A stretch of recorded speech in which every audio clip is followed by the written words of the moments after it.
Hello friends, आप सभी का स्वागत है आपके अपने YouTube channel Akhilesh education centre पर।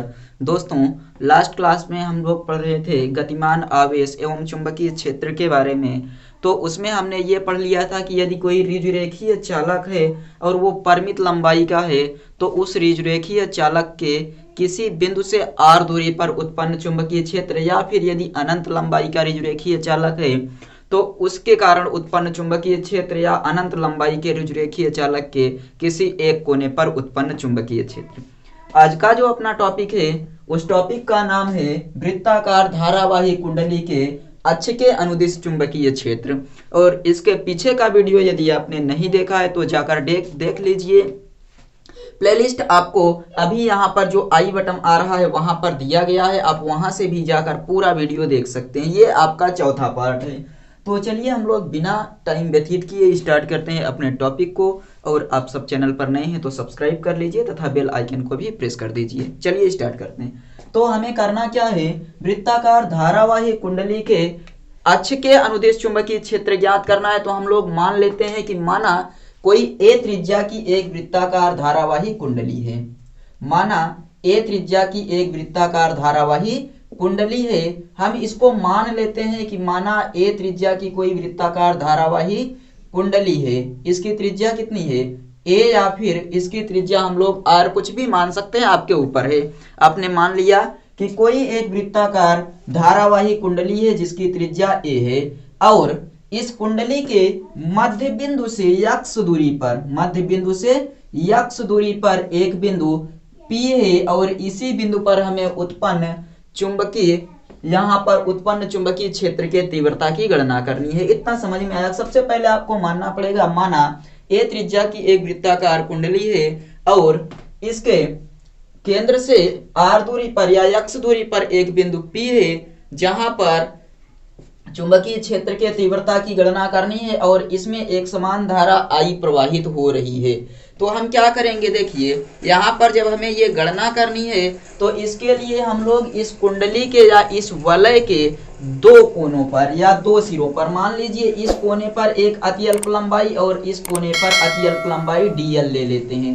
अति अल्प लंबाई dl हम लोगों ने दो बिंदुओं पर, इस वलय के दो बिंदुओं पर अति अल्प लंबाई dl मान लिया। तो हम इसे कह सकते हैं ये आपका dl a बिंदु पर है और ये dl b बिंदु पर है। इसको हम मिला देते हैं बिंदु P से मिला देते हैं। क्या किया हमने, बिंदु P से मिला दिया। अब बताइए ये दूरी कितनी हो जाएगी। यहाँ एक समकोण त्रिभुज दिख रहा है। समकोण त्रिभुज में आप निकालते हैं, लंब आपको ज्ञात है और आधार ज्ञात है, तो कर्ण निकाल सकते हैं √a² प्लस x², और यहाँ भी उतना ही आएगा a² प्लस x²। बताइए इतना समझ में आया, इसमें कोई समस्या नहीं होनी चाहिए। और हम क्या करते हैं, इसके घटकों को वियोजित कर लेते हैं, ऊर्ध्व घटक और क्षैतिज घटक को वियोजित कर लेते हैं। तो देखिए कुछ इस प्रकार से हम लोग वियोजित करते हैं इनके घटकों को, और ये ऊर्ध्व घटक इस प्रकार वियोजित हो जाएंगे। ऊर्ध्व और क्षैतिज घटकों को हमने क्या किया, वियोजित कर दिया। तो आपका यहाँ पर आप इस प्रकार से बता सकते हैं, इन घटकों को हमने क्या किया, यहाँ वियोजित कर दिया है और इनके नाम लिख देते हैं। तो यहाँ आपका बनेगा dl a sin थीटा और dl b sin थीटा, ये आपके घटक हो जाएंगे। यहाँ आपका बनेगा dl a sin थीटा और ये वाला हो जाएगा dl b sin थीटा। और याद रखिएगा ये जो है इसको हम लोग कहते हैं dl a cos थीटा, और यहाँ बनेगा dl b cos थीटा। ये इनके घटक हैं। इन घटकों को हमने क्या किया, वियोजित कर दिया है। और अब ये हमने इसको थीटा इसलिए माना था क्योंकि हम इसे ज्ञात कर सकें। अब बताइए आपको ये पता चल गया कि हमने इन घटकों को क्या किया है, वियोजित कर दिया है। और घटक वियोजित करने के पश्चात हम ज्ञात करते हैं यहाँ पर चुंबकीय क्षेत्र, यहाँ पर चुंबकीय क्षेत्र। चलिए ज्ञात करते हैं। मान लीजिए हमने किस बिंदु पर ज्ञात किया है, DBA पर, इस पर, या dl a है आपका और dl a पर ज्ञात करते हैं DBA, यानी कि LA। यहाँ पर अति अल्प लंबाई के कारण चुंबकीय क्षेत्र ज्ञात करेंगे। तो आप क्या लिखेंगे, अतः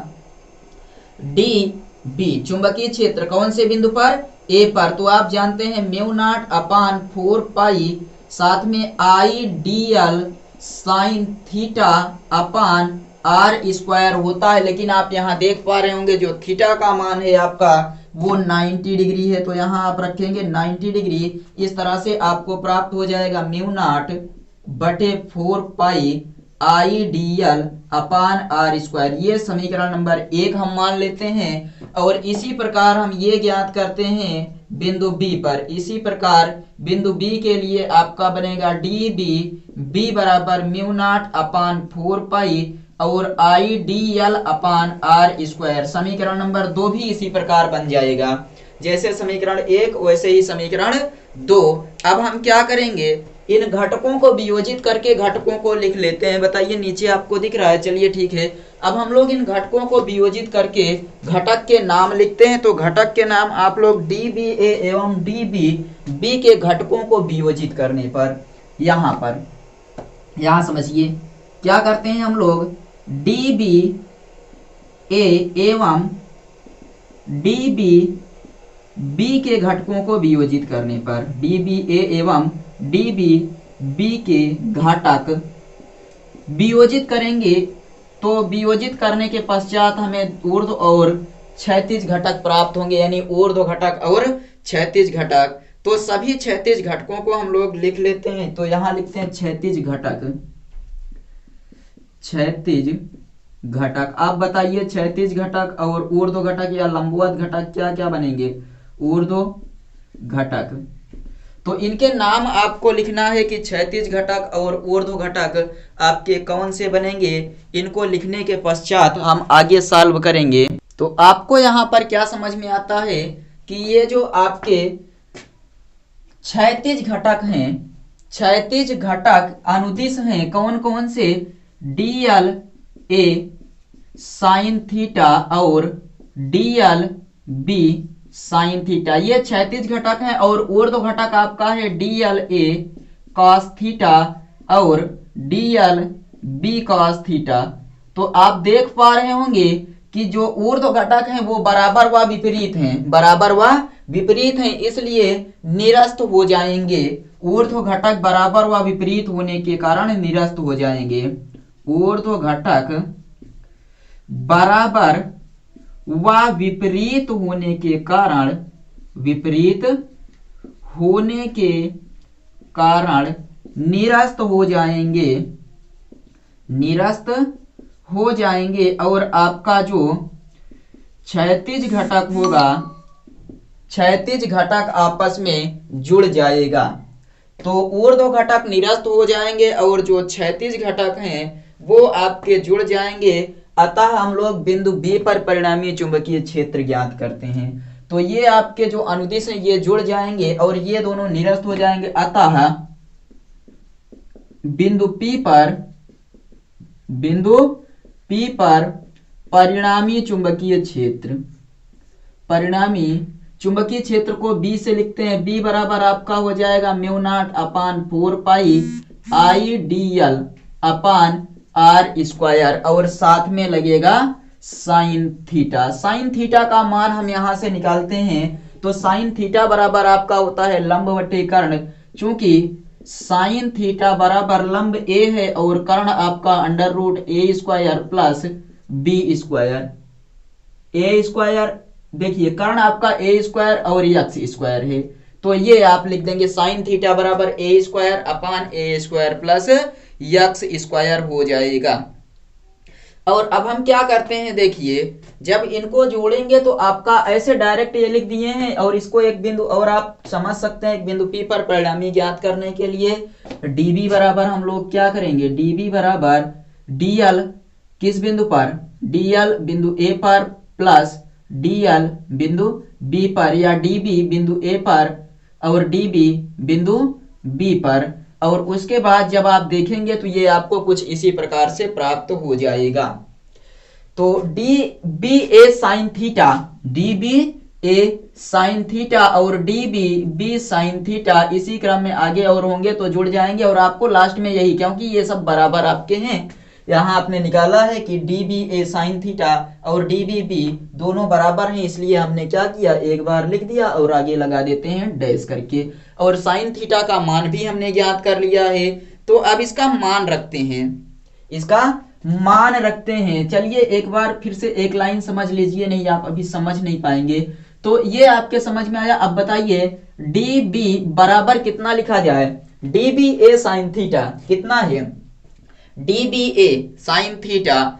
तो आप रख सकते हैं, डायरेक्ट रखना चाहें तो आप रखेंगे mu not upon 4 pi I D L sine theta upon R square plus dash आगे हो जाएगा दूसरा, और इसके आगे आर स्क्वायर के जगह पर आप क्या रखेंगे बताइए, ए स्क्वायर प्लस एक्स स्क्वायर। और यहां भी आप यही कर दीजिएगा, क्योंकि आर स्क्वायर, आर की वैल्यू जो है आपकी वो है यहां से यहां के बीच की दूरी, चूंकि आर बराबर कितना है under root A square plus B square, इसलिए आपका आर स्क्वायर बराबर बन जाएगा ए स्क्वायर प्लस बी स्क्वायर, ए स्क्वायर प्लस बी स्क्वायर। तो हम लोग यहाँ पर भी रख सकते हैं और वहां पर भी, आर स्क्वायर जहां पर है उसके स्थान पर A square plus B square. तो रखते हैं डी बी बराबर mu not upon 4 pi I D L upon R square के स्थान पर ए स्क्वायर प्लस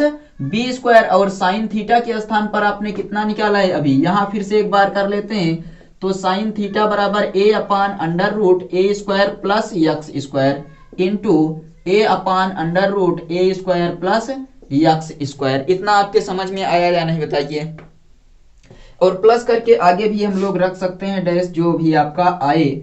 और इस प्रकार सॉल्व करेंगे तो डी बी बराबर म्यू नॉट अपान 4 पाई, और ये आई डी एल ए बटे ए स्क्वायर प्लस बी स्क्वायर की घात 1 है, और यहाँ पर ये जो आपकी घात है वो A square plus B square की घात 1/2 है प्लस डैश डैश। इसको सॉल्व करेंगे तो आपका आ जाएगा डी बी बराबर mu not upon 4 pi I D L A upon, ये कितना बनेगा आपका, देखिए एक घात और 1/2, 2 1 2 1 3/2, तो ए स्क्वायर प्लस बी स्क्वायर की घात कितनी आ गई, 3/2 आ गई। इतना समझ में आया कि डी बी बराबर mu not upon 4 pi IDL sign IDL ए और उसके बाद ए स्क्वायर प्लस बी स्क्वायर की घात 3/2।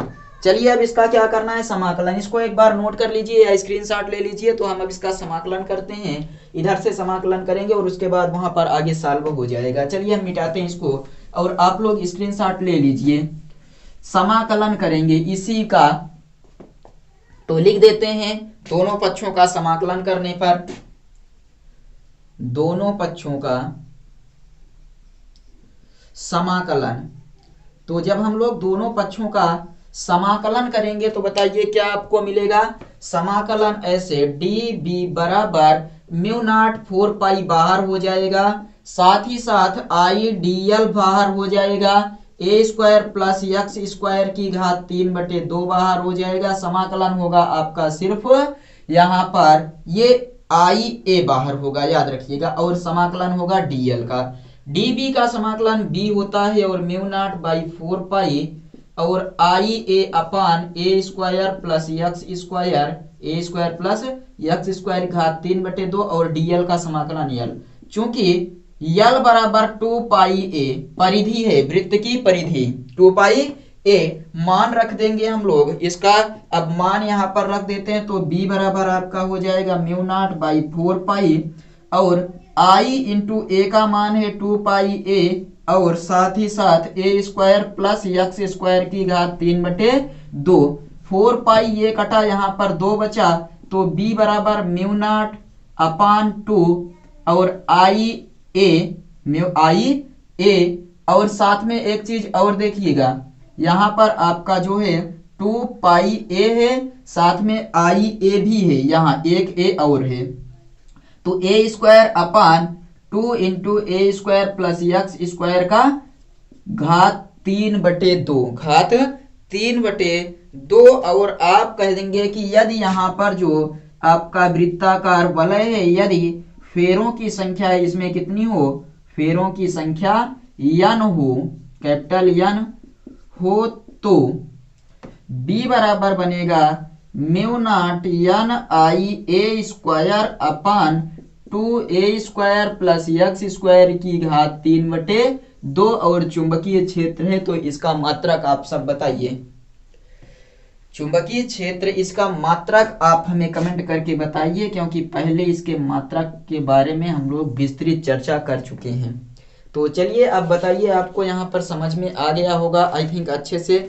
तो हम लोग अगले वीडियो में अब एम्पियर के परिपथीय नियम पर चर्चा करेंगे और देखेंगे कि एम्पियर का परिपथीय नियम कैसे सॉल्व किया जाता है। तो इसको एक बार आप समझ लीजिए कैसे करना है।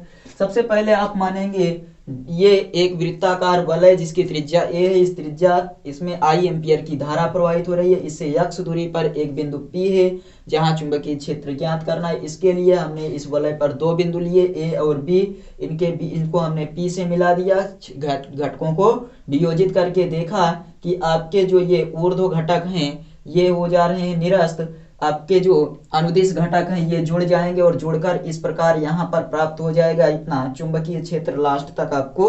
तो आई थिंक समझ में आया होगा। चलिए हम मिलते हैं अगले वीडियो में, तब तक बाय।